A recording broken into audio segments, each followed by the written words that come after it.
Ang kwentong ito ay hango sa totoong buhay. Karanasan ito ni Naro. Taong 1943, walang eksaktong lugar.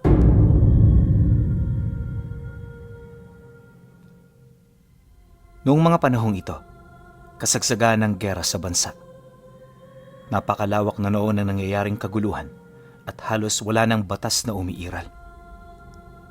Nataon ding isa ang bayan nila sa pangunahing naapektuhan ng giyera, kaya naman oras lang ang naging pagitan bago tuluyang mamatay ang napakaraming tao sa lugar na yon. Ayon sa kanya, na kung nataong nakatira sila sa sentro, paniguradong wala ang istoryang ito. Dagdag pa niya na, sa 2 taong pagtatago, nagawa na nila ang lahat ng bagay na kinakailangan nila para mabuhay.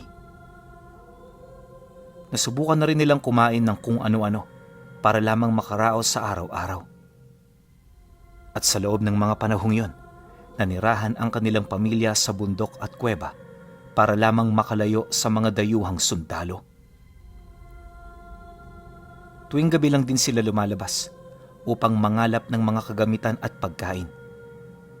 Kalimitan sa mga nakukuha nila, mga karne ng kalabaw at kabayong ilang araw nang nabubulok.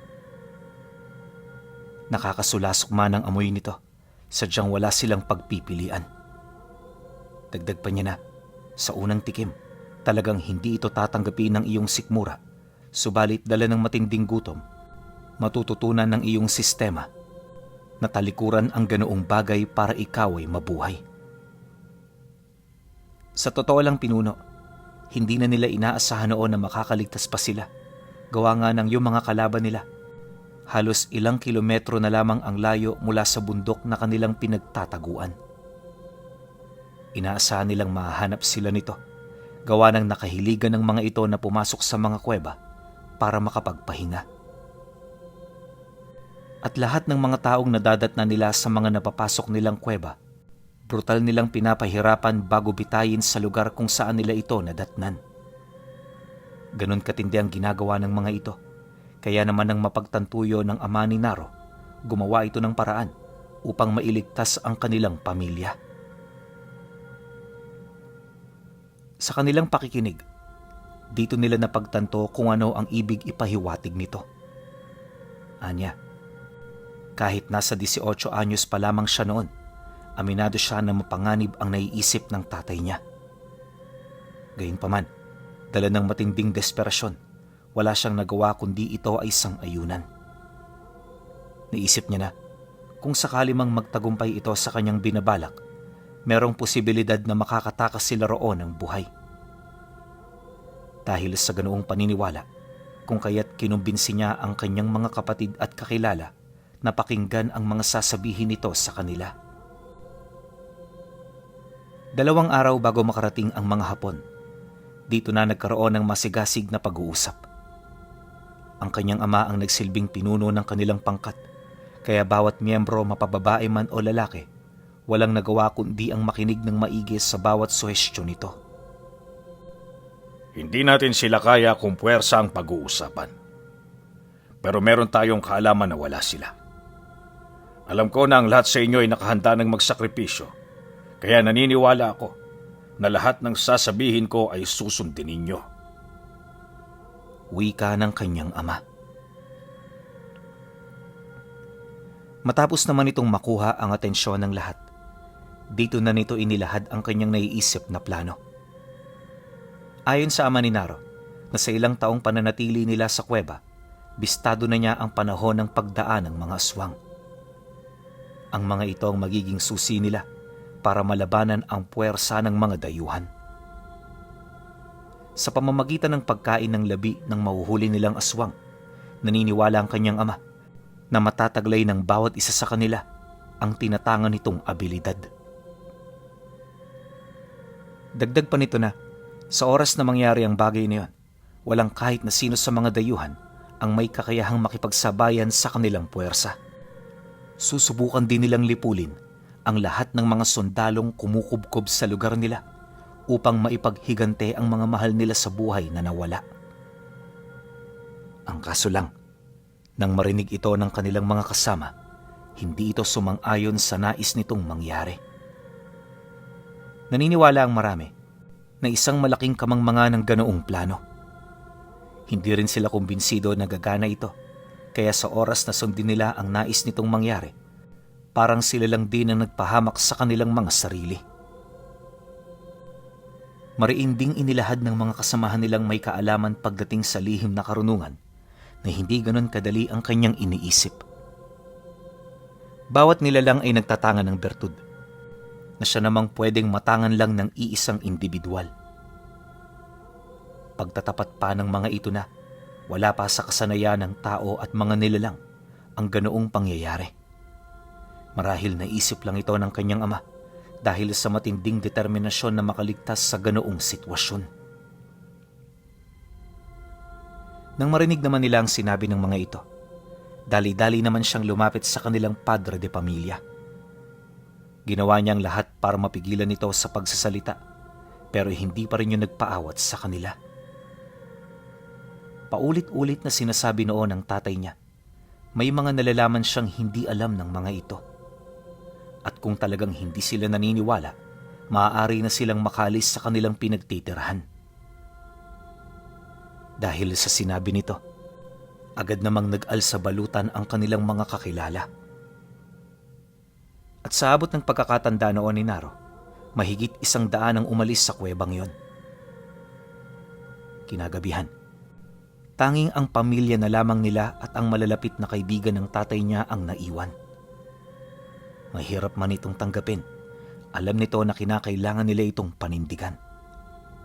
Nawari rin ng tatay niya na ang mga taong nagpaiwan ang siyang karapat-dapat na magtangan ng kapangyarihan na kanyang natuklasan. Sa pagsapit ng gabi, alinsunod sa plano nito, tinahak nila ang daan patungong tuktok ng bundok. Pagdating nila roon, tahimik nilang pinagmasdan ang pag-usad ng mga dayuhang sundalo. Habang lumalakad ang mga ito, panayang pakikipagpalitan ito ng putok sa mga gerilyang walang ibang hinangad kundi ang kalayaan ng kanilang bayan. Sa pagpapatuloy naman ng kanilang pagmamasid, dito na nila nasilayan ang iilang mga nilalang na kumukuha ng bangkay sa lugar ng digmaan. Walang pakialamang mga ito sa magkalabang panig, animoy tumungo lamang yun sa lugar na yon para maghanap buhay. Maliban din sa mga balbal, may mga itim na engkanto rin silang nakita na halos kasing taas ng puno. May wangis ito na parang sa ibon, tapos may mahaba yung tuka na kanilang ginagamit upang makadukot sa lupa ng labi at maipon ito sa loob ng kanilang mga lalamunan. Sa ibabaw naman ng mga nilalang, merong isang misteryosong tao na tahimik na kumukontrol sa mga ito. At sa hindi malamang dahilan, pawang pili lamang ang mga nakakakita rito. Noon pa man, alam na ni Naro na pinagpala siya, gawa ng meron siyang kakayahang makasilay ng ganoong bagay. Ilang minuto pa ang lumipas, natuon ang kanilang atensyon sa pag-uusap. Bawat parte ng lugar, maigi nilang pinagmasdan bilang paghahanda sa pagdating ng mga aswang. Ayon sa kanyang ama, tuwing gabi ng Martes, Huwebes at Biyernes, dumadapo ang mga ito sa tuktok ng bundok para magpahinga. Ilang beses na kasi nitong nakita ang mga nilalang na lumalapag doon, bit-bit ang kanilang mga pagkain at ang mga kasamahan nilang nagtamo ng matitinding pinsala sa katawan. Posibleng kaya dumaraan ang mga ito sa lugar ay para matulungan ang kanilang mga kasama at para makalikom ng sapat na lakas para makabalik sa pugad nila. Hindi man ito kumpirmado, malakas ang kutob ng tatay niya na totoo ito. At ang kutob na yon ang pinanghawakan ng kanilang grupo upang sundin ang plano at paniniwala nito. 2 oras bago sumapit ang 11:00, wala pa ring nangyayari. Yung mga putukan sa ibaba nila, hindi pa rin tumitila, kaya naman kahit kilo-kilometro ang layo sa lugar ng digmaan, hindi talaga sila basta-bastang tumatayo mula sa kanilang pinagtataguan. At habang ginagawa nila roon ang pagmamasid, May mga kasamahan naman silang nakatutok sa lokasyon kung saan naroon ang mga kasamahan nilang lumilikas. Nang mapansin naman yon ng isa sa mga tiyuhi niya, hindi nito maiwasang mapatanong sa kanyang ama. Manoy Buri, mukhang ligtas naman ho ang grupo. Bakit hindi na lang tayo sumama sa kanila? Malay ninyo, kapag nakalayo tayo rito, ligtas na tayo sa gera. Pagkarinig naman ng tatay niya sa sinabi nito, seryoso naman yung napatingin kasabay ng pagsagot nito ng, Walang ligtas sa digmaan, Ruming. Lahat ng ating pupuntahang lugar, punong-puno ng panganib. Dalawa lang ang pwede nating pagpilian. Mamatay sa kamay nila o mamatay ng lumalaban. Ikaw na ang bahala kung ano ang pipiliin mo. Basta ako, hindi ako papayag na babuyin nila ako hanggat may nananalaytay na buhay sa katawan ko. Lahat gagawin ko, alang-alang sa mga taong nagbuwis ng buhay para sa ating lahat. Dahil sa sinabi nito, hindi na nakasagot pa ang tiyuhin niya. Alam kasi nito na sa likod ng matapang nitong muka, meron itong isang prinsipyo at desisyon sa buhay. Sa sandaling nakapagdesisyon na ito, wala na silang magagawa kundi ang tumalikod at sumunod. Matapos naman ang pag-uusap ng dalawa, biglang napatahimik ang lahat nang may marinig silang malakas na huni mula sa itaas ng mga alapaap. Sa sobrang taas ng kinaroroonan ng mga nilalang na yon, hindi nila kaagad ito napansin hanggang sa may makita na silang dambuhalang nilalang na papabulusok mula sa bundok kung saan sila nagtatago. Walang sabi-sabi, agad naman silang kumubli habang taimtim na nagdarasal na sana'y hindi sila makita ng mga nilalang. Maya-maya pa, nang makalapag na ang mga ito, doon nila nasilayan ang eksakto nitong bilang. Ayon kay Naro, nasa humigit 8 aswang ang bumaba mula sa kalangitan. Meron itong daladalang mga labi ng dayuhang sundalo kasama ang mga kalahi nitong nagtamo ng iba't ibang pinsala sa katawan. Dagdag pa niya na kahit nakaupo yun malapit sa kinaroroonan nila, nakapagtataka na hindi nila ito gaanong makita. Inaasahan naman yun ni Naro, lalo pat kasing itim ng uling ang mga balat nito. Kung hindi nga nila yun narinig na humuni, paniguradong hindi nila mahuhulaan ang eksakto nitong kinaroroonan. Dahil sa ganoong sitwasyon, naging maingat ang grupo. Bawat isa nakasunod sa plano upang hindi mabulabog ang mga nilalang na kanilang binibitag. May mga takot man sa kanilang katawan, alam ng mga ito na sa puntong yun, wala na silang maaatrasan. Di nagtagal pagsigaw ng kanyang ama, dito na nila dali-daling itinaas ang lambat. Nang mapansin naman yun ng mga aswang, halos ang lahat ng hindi sugatan ay madaling nakatakas. Gayunpaman, may 3 pa ring naiwan kung kaya't sapat na yon para sa kanila.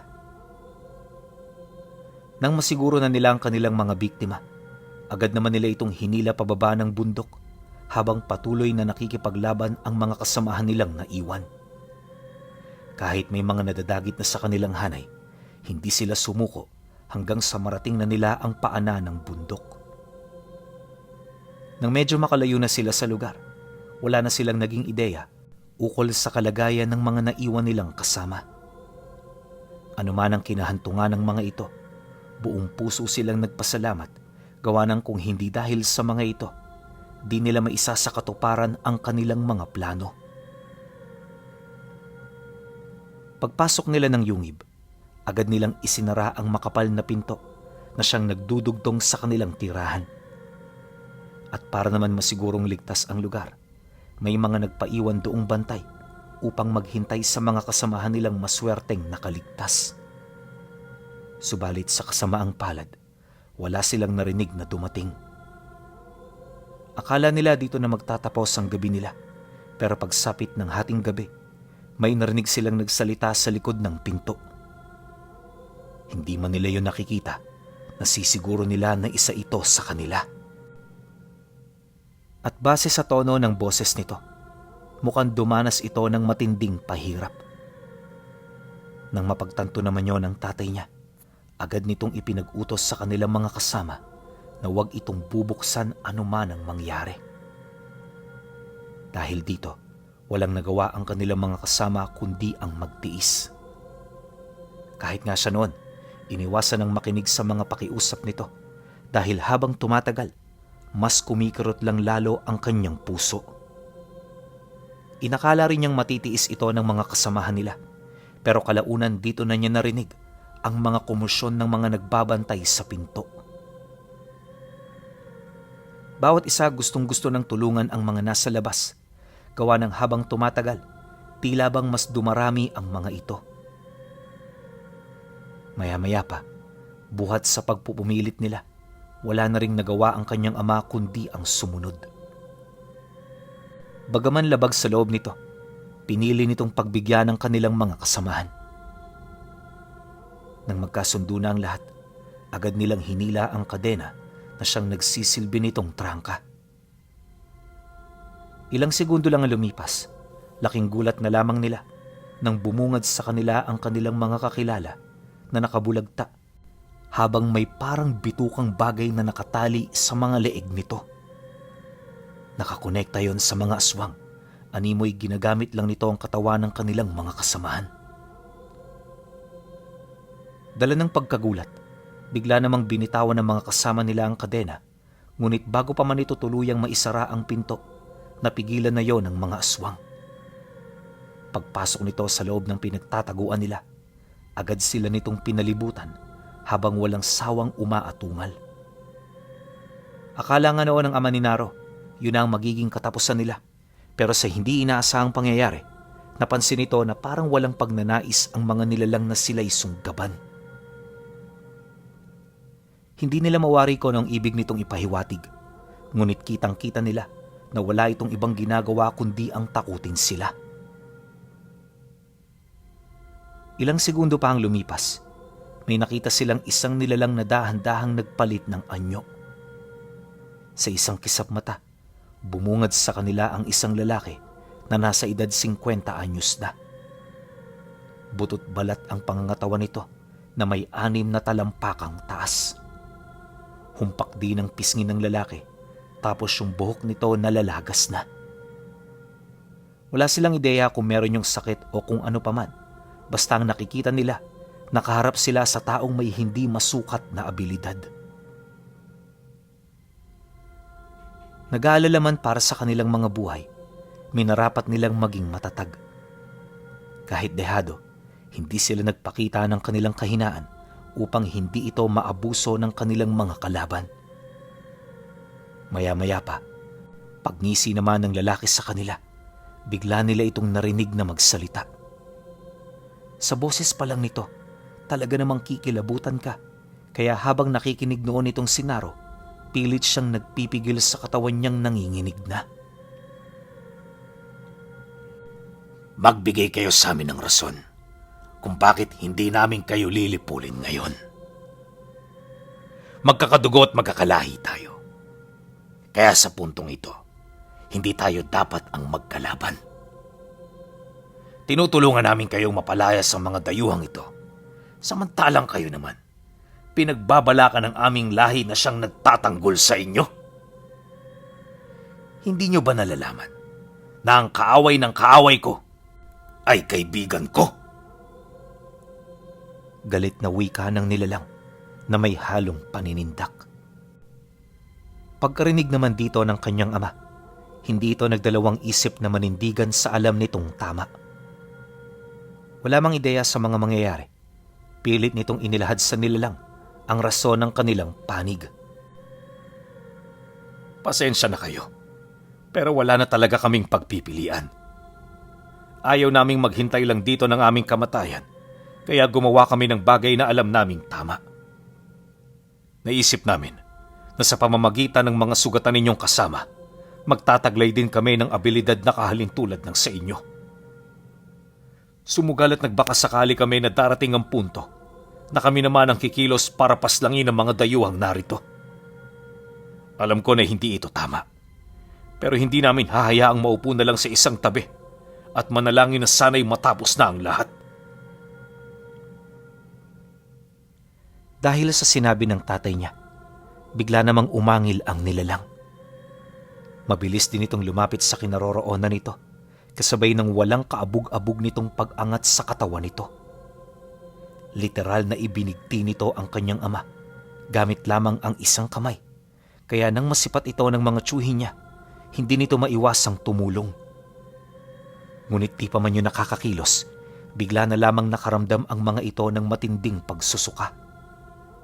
Suka yun ng suka, animoy ginagalugad ng kapangyarihan ng mga aswang ang loob ng sistema nila. Bagay na naging daan upang wala na yung magawa. Sa pagpapatuloy ng ganoong pangyayari, nakatayo lang naman si Naro sa isang tabi habang pahikbing umiiyak. Blanko na noon ang kanyang isipan, gawa ng alam niya sa kanyang sarili na dito na magtatapos ang mga buhay nila. Sa estado kasi ng mga nilalang, mukhang hindi na sila nito paalisin ng buhay. Aminado rin siya sa mga oras na yon. Tanging milagro na lamang ang kanyang panghahawakan. Hindi naglaon, laking gulat na lamang niya nang biglang ibaba ng nilalang ang kanyang ama. Sa itsura nito, mukhang sumasang-ayon yon sa naging sagot nito, kung kaya't bahagyang nakaramdam ng kapanatagan ang kanyang sarili. Ilang segundo pa ang lumipas nang makabawi na ito ng lakas. Abot langit ang naging pasasalamat nito sa nilalang na sumalba sa kanyang buhay. Gayunpaman, hindi pa rin naalis sa isip ng kanyang ama na malaman ang dahilan ng nilalang. At sa pagpapatuloy ng kanilang pag-uusap, dito nila nalaman ang pagsang-ayon nito sa kanilang plano. Ayon sa nilalang, tama ang hinala nila ukol sa kanilang kapangyarihan. Subalit ang pagnakaw sa ganoong paraan ng abilidad ay may matinding kapalit. Isang sumpa na kailan may hinding-hindi na nila matatakasan. Mariin din itong inilahad na hindi sila nito pinilit na magsakripisyo, kaya anuman ang mangyari sa kanila, hindi na nila ito kargo. Unang-una, di yun nagkulang ng paalala sa kanila. Nang marinig naman yun ng ama ni Naro, hindi man lang ito nasindak. At kagaya ng inaasahan, nagpumilit pa rin ito na gawin ang kanyang mga binabalak.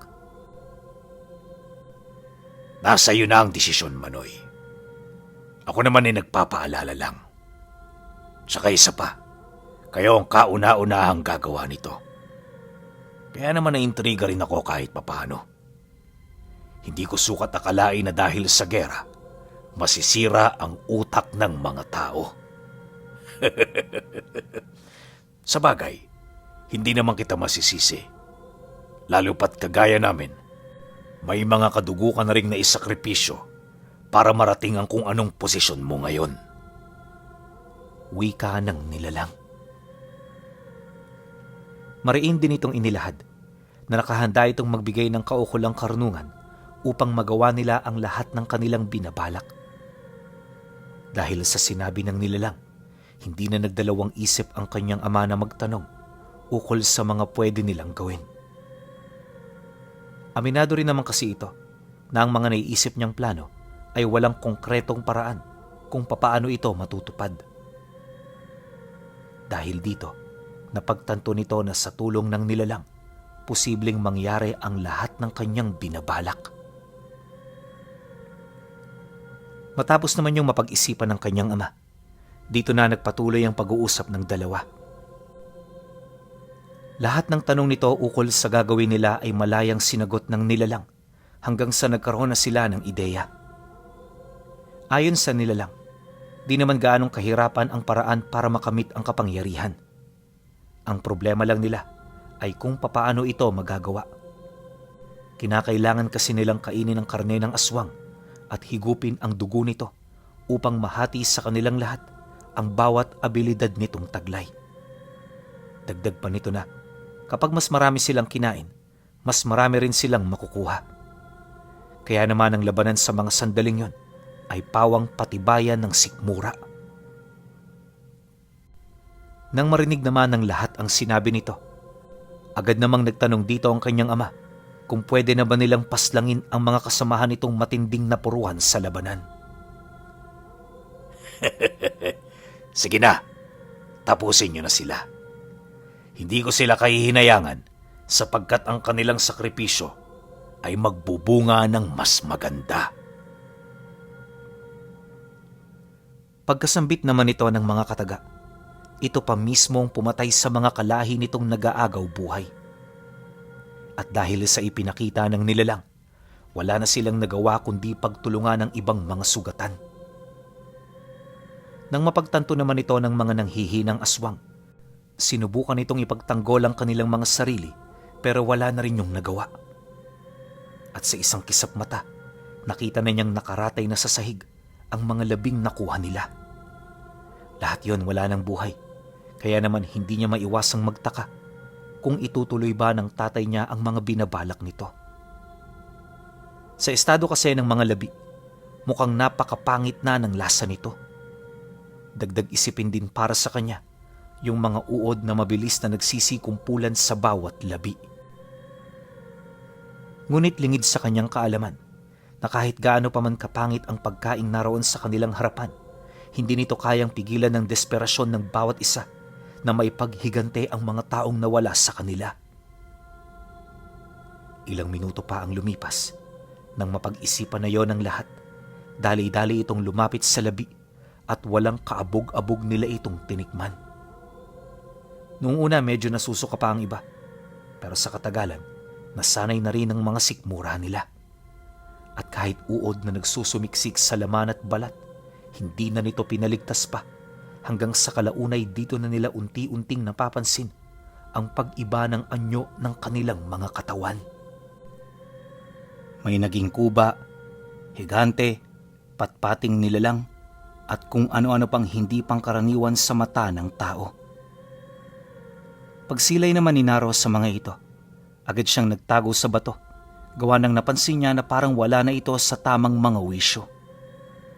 Bukod kasi sa panayang pag-atungal ng mga ito, nagmukha na rin yung isang mabangis na nilalang. Matapos naman itong masilayan ng aswang na nagbigay sa kanila ng ideya, dito na ito nagsimulang humalakhak ng malakas. Tawa yun ng tawa, animoy nagtagumpay ang lahat ng masama nitong balak. Ilang minuto pa ang lumipas, sa pamamagitan ng tinig nito, nagawa nitong mapasunod ang lahat ng kakilala niyang kumain ng labi ng aswang. Maya-maya pa, nang makontrol na nito ang lahat, pinapasok na nito ang iba pa nitong mga kasama para abisuhan sa mga plano nila. Pagdating naman ng pangkat na nasa labas ng kuweba, maigi yung nakinig sa abiso ng kanilang pinuno. Ngayong gabi, kahit nawalan tayo ng mga kasamahan, naging matagumpay pa rin ang ating mga lakad. Bukas, sasalakayin natin ang kabisera at sa pamamagitan ng mga nilalang na ito, magtatagumpay tayo. Ituring niyo silang mga kapatid. Huwag niyong pakikitaan ng anumang kabangisan. Tandaan ninyo na bukas ng gabi, sila ang ating mga magiging kalasag sa labanan.